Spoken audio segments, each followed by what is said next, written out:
Vijay Thalapathy. Vijay Thalapathy CM అయ్యాడా అంటే ఇంకా కాలేదని చెప్పాలి. ఎందుకంటే ఇక్కడైతే ఒక ప్రాబ్లమ్ వచ్చింది. మొన్న విజయ్ తలపతికి 108 సీట్లయితే వచ్చింది. కానీ కొత్త గవర్నమెంట్‌ని ఫార్మ్ చేయాలంటే 118 సీట్లయితే కావాలి.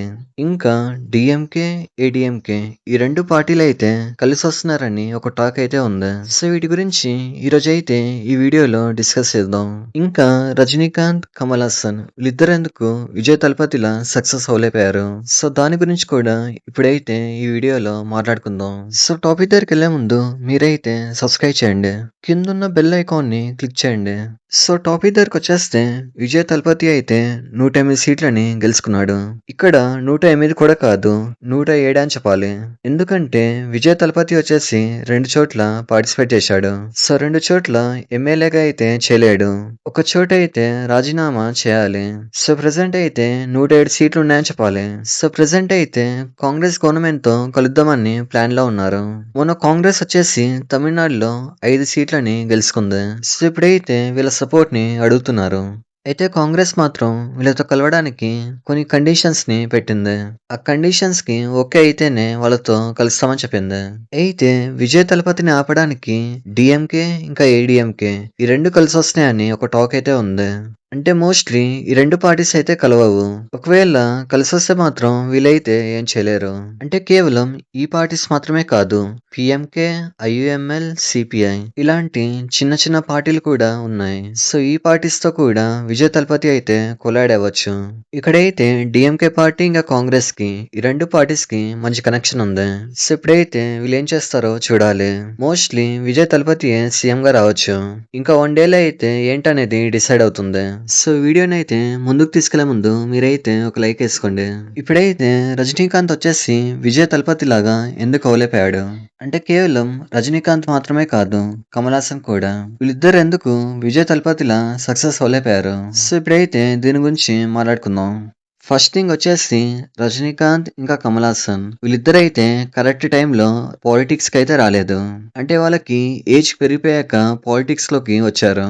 ఏజ్ పెరిగిపోయాక సినిమాలంటే చేయొచ్చు, కానీ పాలిటిక్స్ చేయడం అనేది చాలా కష్టం అని చెప్పాలి. ఎందుకంటే పాలిటిక్స్ లో నుంచొని స్పీచ్లు ఇవ్వాలి, అలాగే పాదయాత్ర కూడా చేయాలి, అవసరమైతే రోడ్డు మీద కూర్చోవాలి, అలాగే పడుకోవాలి. ఇలాంటివన్నీ పాలిటిక్స్ లో అయితే ఉంటాయి. సో వీళ్ళిద్దరికైతే ఏజ్ అనేది పెరిగిపోయింది. ఇలాంటివి చేస్తే హెల్త్ ఇష్యూస్ అనేవి ఉంటాయి. సో అందుకే వీళ్ళిద్దరైతే వెనకడిగేశారు. ఎప్పుడైనా సరే మనం ఒక ప్రైమ్ లో ఉన్నప్పుడే ఏదైనా చేయాలి. దేనికైనా ఒక టైమింగ్ అనేది ఉంటుంది. ఇంకా సెకండ్ థింగ్ వచ్చేసి ఫ్యాన్ బేస్ అని చెప్పాలి. ఇక్కడ ఫ్యాన్ బేస్ గురించి మాట్లాడుకుంటే విజయ్ తలపతికి ఉన్నట్టు వాళ్ళిద్దరికైతే లేదని చెప్పాలి. అంటే వాళ్ళిద్దరికి కూడా ఫ్యాన్ బేస్ అనేది ఉండేది. అప్పటితో పోల్చుకుంటే ఇప్పుడైతే లేదని చెప్పాలి.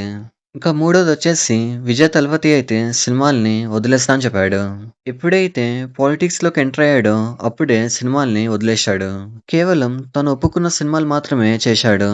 కానీ రజనీకాంత్ ఇంకా కమల్ హాసన్ వీళ్ళిద్దరు మాత్రం అలా కాదు. వీళ్ళిద్దరైతే ప్రజలకి ఒక మాట అనేది ఇవ్వలేకపోయారు. కానీ విజయ్ తలపతి మాత్రం ఇప్పటి నుంచి నా లైఫ్ మొత్తం మీకే అని చెప్పాడు. ఇక్కడైతే ప్రజలందరూ విజయ్ తలపతిని నమ్మారు. అందుకే విజయ్ తలపతి అయితే సక్సెస్ అయ్యాడు. ఇక్కడ చాలా మంది అయితే క్యాస్ట్ ని ఇంకా రిలీజియన్ ని తీస్తున్నారు. అసలుకి తమిళనాడులో క్యాస్ట్ ఇంకా రిలీజియన్ వీటికి ఇంకా పాలిటిక్స్ కి సంబంధం లేదు.